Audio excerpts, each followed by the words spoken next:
Iran இப்போ ஒரு ஷாக்கிங்கான நம்பரை வெளியிட்டிருக்காங்க.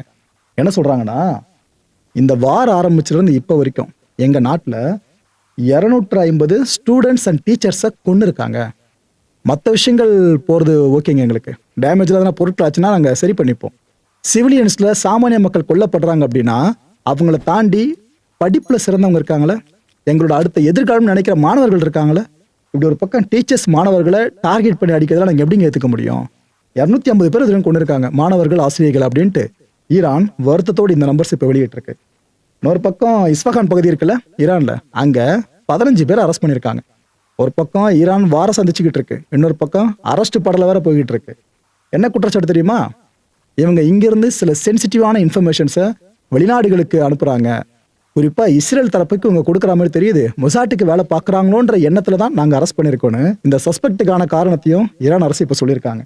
அவங்க நிலைமை என்ன போதும்? மற்ற குற்றச்சாட்டுகளை கைதாகிறது வேறங்க, ஆனால் உளவு பார்க்குறாங்க அதுதான் கைதாகிட்டா ஈரானை பொறுத்த வரைக்கும் டைரெக்டாக எக்ஸிகூஷன் கொண்டு போயிடுவாங்க. இது வரைக்கும் எவ்வளோ பேரை பண்ணியிருக்காங்க, உயிர் எடுத்திருக்காங்க. இந்த 15 பேர் நிலவு என்னவோ இதுக்கப்புறம். அமெரிக்கன் சோல்ஜர்ஸ் இவங்க சார்ந்த ஈரான் இப்போ ஒரு பெரிய அனௌன்ஸ்மெண்ட் விட்டுருக்காங்க. மிடில் ஈஸ்ட் ஹோட்டல்ஸ் முழுக்க அமெரிக்கன் சோல்ஜர்ஸ் நிரம்பி இருக்காங்கன்னு எங்களுக்கு தெரிய வந்திருக்கு. ஸோ நாங்கள் மிடில் ஈஸ்ட்ல இருக்கிற ஹோட்டல்ஸையும் டார்கெட் லிஸ்ட்டுக்குள்ளே கொண்டு வருவோன்ட்டாங்க. நாம் இது முன்னாடியே பேசியிருந்தோம், ஞாபகம் இருக்கா? அந்த விஷயத்தை இப்போ ஈரான் கன்ஃபார்ம் பண்ணியிருக்கு. உள்ளுக்குள்ள தான் இருக்காங்கன்னு நினைக்கிறோம், நாங்கள் அதையும் டார்கெட் பண்ணி அடிக்க வாய்ப்பு இருக்கிறதா அவங்களே சொல்லியிருக்காங்க. இது கிட்ட சைக்காலஜிக்கல் வார்ஃபேர் தாங்க. என்ன நடக்கணும் இதுக்கப்புறம்? அமெரிக்கன் சோல்ஜர்ஸ் எங்கெங்கெல்லாம் ஹோட்டல்ஸை தங்கியிருக்காங்களோ அங்கேருந்து அவங்கள வாலண்டியராக வெளியேற்றுற வேலையை அந்தந்த உள்ளூர் அரசாங்கங்கள் பார்த்துப்பாங்க. அவங்க வெளியே வந்த பிற்பாடு ஆட்டோமேட்டிக்காக ஒரு நம்பிக்கை இழப்பு ஏற்படல. ஓ, அமெரிக்க பேசிஸ்லாம் இங்கே இருக்கிறது நம்மளுக்கு பாதுகாப்பு கிடையாது போல இருக்குன்னு அந்த மிடில் ஈஸ்ட் இருக்க ஒவ்வொரு தரப்பும் நினைக்க ஆரம்பிப்பாங்க.